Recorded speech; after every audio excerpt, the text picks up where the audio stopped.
बाकी बड़े भाई छोटे भाई जो भी हमारे एक्टर एक्ट्रेस जो भी हैं, अगर सब लोग खुल के आएंगे तो संघर्ष जैसी मूवी पहली बार बनी है। देखो भैया, खेसारी लाल यादव चाहते हैं पावर स्टार पवन सिंह का साथ। अच्छा, तो क्या पावर स्टार पवन सिंह खेसारी लाल के सपोर्ट में बढ़ाएंगे अपना हाथ? नहीं। अगर पावर स्टार पवन सिंह और खेसारी लाल यादव आपस में मिल जाते हैं तो क्या हंगामा होगा, इसी चीज पे हम करेंगे इस वीडियो में बात। ठीक है। और आप चैनल को सब्सक्राइब नहीं किए हैं, सब्सक्राइब करके वीडियो को लाइक करके कमेंट करते हैं तो आपका अच्छा से बीतेगा आज का रात।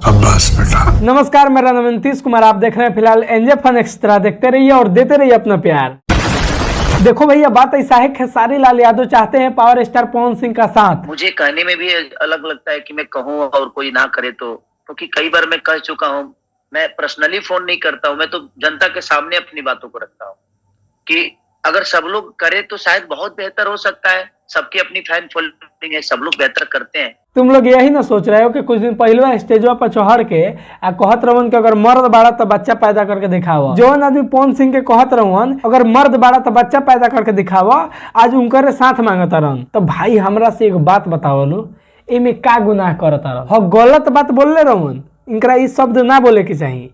लेकिन अभी जो बात कहता रन, अगर पवन सिंह के साथ चाहता रन तो इमे का बुरा चाहता रन? वो अपना खातिर तो 2 रोज के रोटी नहीं खन मांगा, चाहता रन के हमारा पिक्चर के प्रचार करो लो। वो प्रचार ई खातिर करो लो कि भोजपुरी के कुछ अलग लेवल मिलो। काहे से कि पवन सिंह के फैन फॉलोइंग अलग बा, खेसारी लाल यादव के फैन फॉलोइंग अलग बा, रितेश पांडे के फैन फॉलोइंग अलग बा, ऐसे ही सब कलाकार के फैन फॉलोइंग अलग बा, अपन अपन फैन फॉलोइंग बा, आ सब केहू अपना तरीका से कमैले बा। तो अगर इस सब केहू मिल के अगर खेसारी लाल यादव के संघर्ष फिल्म के प्रचार करी तो खेसारी लाल यादव के पिक्चर भी 100 करोड़ रुपया कमाई। ऐसे कि बहुत ज्यादा बजट में खेसारी लाल यादव के पिक्चर बनल बा। अब भोजपुरी में सबसे अलग मूवी बनावे के कोशिश कइल बा। काहे से कि मूवी के बहुत जगह अच्छा लोकेशन पर शूट कइल बा। मतलब भोजपुरी में ऐसा मूवी कबो बनले नहीं थे, लेकिन भोजपुरी में ऐसा ऑडियंस बाड़न के एमे 100 करोड़ से ज्यादा रुपया कमाई हो सकता। भोजपुरी फिल्म इंडस्ट्री के कुछ अलग लेवल मिल सकता। तो जब खेसारी लाल यादव के संघर्ष 2 मूवी के चलते भोजपुरी इंडस्ट्री के कुछ अलग लेवल मिल जाई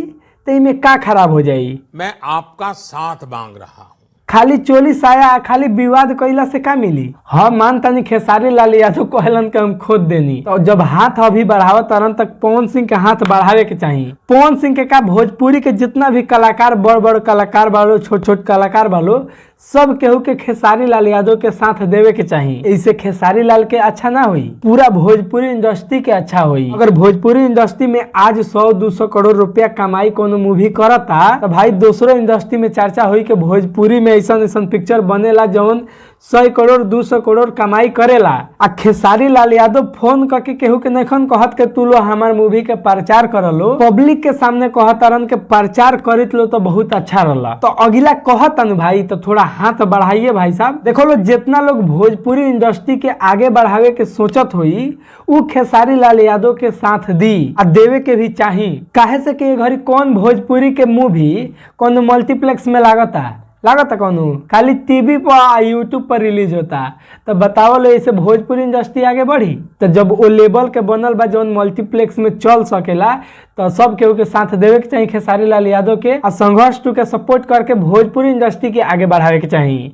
अरे खेसारी लाल यादव से दुश्मनी बा भाई, लेकिन भोजपुरी इंडस्ट्री आगे बढ़ी तो एकरा से केकरा तकलीफ हो सकेला? सब केहू चाहेला कि हमार भोजपुरी इंडस्ट्री आगे बढ़ो। तो भाई लोग ई वीडियो के बारे में तू लोग का सोचता रहो, कमेंट करके जरूर बताइए लो। का पवन सिंह, रितेश पांडे, अमरपाली दुबे, निरहू कल्लू, जितने भी भोजपुरी के सुपरस्टार हैं या छोटे कलाकार हैं, इनको क्या संघर्ष 2 का प्रचार करना चाहिए या नहीं करना चाहिए? जरूर कमेंट करिएगा। बाकी चैनल पे नए हैं तो चैनल को सब्सक्राइब कर दीजिए, वीडियो को लाइक कर दीजिए। तो चलिए मिलते हैं अगले वीडियो में, तब तक के लिए बाय बाय।